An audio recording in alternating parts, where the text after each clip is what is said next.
Our next assignment will be to write a dialogue which can take place in the hospital or really any place you want to explore.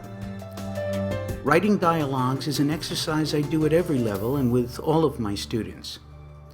We did a dialogue last year in Level 1 English, but now we are going to go deeper into dialogues, and I'm going to teach you how to get the most out of the dialogues that you write. I also hope to give you a better understanding of how communication works. Therefore, you will spend less time worrying if you are speaking correctly and more time listening to what the other person says and solving problems. Dialogues for my intermediate advanced class should be more than just a simple interaction between two people. You already know how to order a hamburger in a restaurant or ask where the bathroom is, at least I hope you do. What I want from you is a facsimile of real life in a variety of situations. The closer these dialogues are to real life with its complications, emotions, conflicts, etc., the more opportunities we will have to explore the language. First, I'm going to tell you how to make your dialogues interesting. I will explain some key concepts and show you how conflict and complication drive dialogue. Then I will show you the best way to format your dialogue, and finally, I'll explain the assignment in detail.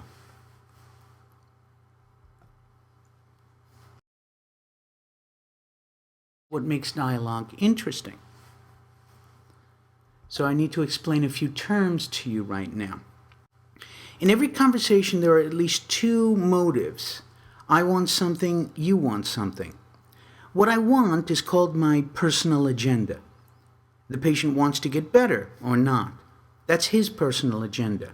Your personal agenda is finding out the information necessary to make a correct diagnosis or to prescribe a treatment regimen. This is one example of personal agendas. Collaboration is when your personal agenda and my personal agenda are compatible and we work together in harmony. This is an optimal situation, but unfortunately rare. Collaboration alone in a written dialogue is boring. In negotiation, what you want and what I want are similar, but we need to sort things out to arrive at a solution. The opportunities for generating more to say are better than in simple collaboration, but still boring on the whole. Now, every situation has inherent complications. These complications can come from the situation itself, for example, telling a family that a loved one is dying, or they can come about because personalities are incompatible. For example, trying to convince a stubborn person he's wrong. These complications interfere with our relationships, and conflict is born. Through negotiation and collaboration, we arrive at a conflict resolution. Conflict is a key ingredient in a good class dialogue. Introducing a complication into a verbal exchange will create conflict. Conflict arises when these two opposing personal agendas clash. It's resolved by negotiation and finally collaboration. And all of this produces a wider range of emotions, more opportunities for you to experiment with the language, and it'll be more fun in class. Let's take an example here. What I'm going to do is I'm going to play a short clip for you. I've placed subtitles in the clip so it will be easier to follow. As you watch, ask yourself these, well, they're going to sound strange, but ask yourself these questions. What is the personal agenda of the aliens? What is the clown's personal agenda? What is the complication that causes a conflict? How do they negotiate? And finally, what resolves the conflict?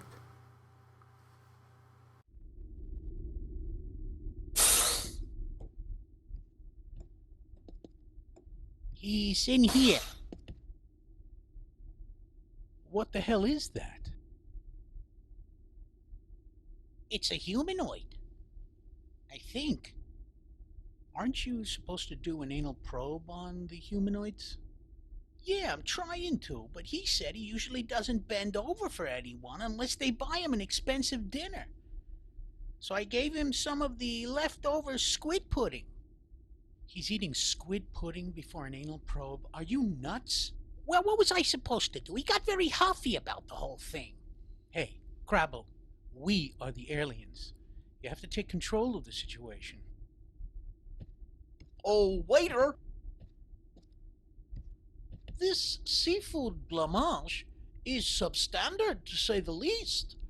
And this wine, it's faintly redolent of an old woman's closet. And urinal cakes. I'd like to speak to the chef, please. We're going to need you to go over to the examination table and bend over. Why? Oh, it's just a routine examination of your anus.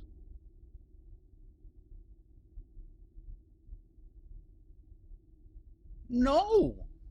Sure, you bought me a nice dinner. You'll be kind to me. You may even ask me for my cell phone number and promise to text me. But come morning, you'll be gone, and I'll never hear from you again. We wouldn't do that. We're not like other aliens. Of course, you could pay me for my services. Oh, well, no, I feel like a cheap trollop. But then, I could live with that for, say, $25. We don't carry any of your earthling money. We've got some clamshells. Clamshells. Gentlemen, you want to violate that which no being but myself has ever had privy to. For what? A few clamshells. And dinner. Don't forget we gave you dinner. You call this dinner? I don't mean to be churlish, but raccoons eat better from my garbage pails. Okay, that's enough. Go to the table and bend over, or I swear I'll be probing your anus through the hole I make in your stomach. Okay, I understand you drive a hard bargain.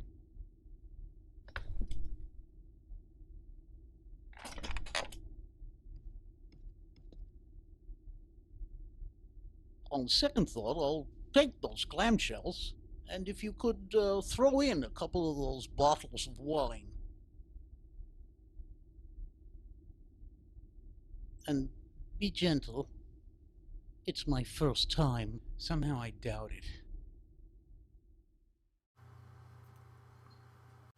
Now let's talk about the essential elements of a dialogue. These are the kinds of people that you can use in your dialogue. Doctors, patients, nurses, drug reps, administrations, pretty much anyone that you want. These are the people that are going to appear in your dialogues. The places that you can have these dialogues is really any place, but since this is supposed to be a scientific English course, I recommend that we work a little bit with your workplace first, since that's probably the place where you're going to be speaking most of the English, at congresses and when you visit other hospitals. So you can do staff meetings, talking on the telephone, intake interviews, assay interviews, patient visits, drug trial discussions, Congress presentation Q&A, or pretty much anything is fair game for this kind of dialogue. Now, here are some suggested situations. You can use one of these if you can't think of anything else. For example, a doctor discusses treatment options with a patient, or two doctors argue over a diagnosis, or the rest of these. If you add a complication to create conflict, for example, let's take, for example, a doctor discusses treatment options with a patient. The doctor is trying to help the patient, but the patient refuses to take the treatment because of his religious beliefs or whatever. This creates the complication which causes a conflict. So, add a complication to any situation to create the conflict, and then find some way of resolving it. Now here is the format of a professional dialogue. I don't expect you to follow exactly what I've done here. This is actually a professional script. But the closer you are to this, the easier it will be for other people to read it. And that's the goal here, is for you to print out copies for this and distribute it to the people who are going to act it out in the class. Up here at the top, you have the location. Under the location is a description of the setting. The characters appear in the middle of the page with capital letters, and what they say is underneath it. Any kind of stage directions go in parentheses. You can even describe characters if you like. Like I said, it's not necessary for you to get this exactly right, but I do at least want you to make the person who's speaking large enough and in the middle of the page so that it's easier to read. Now, this is exactly what the assignment is. I want you to write a dialogue of at least 2 pages. It really isn't a lot when you consider that it is dialogue, so there's skipping lines involved there. Formatted as I just described in the presentation. You can use 2, 3, even 4. Create a conflict that is resolved by collaboration and negotiation. Now this is important. Make copies for your actors and for me. It's got to be typewritten.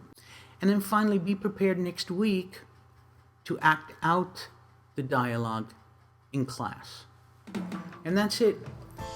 I hope I've given you a better idea of how dialogues work. And I'm looking forward to reading them in class next week.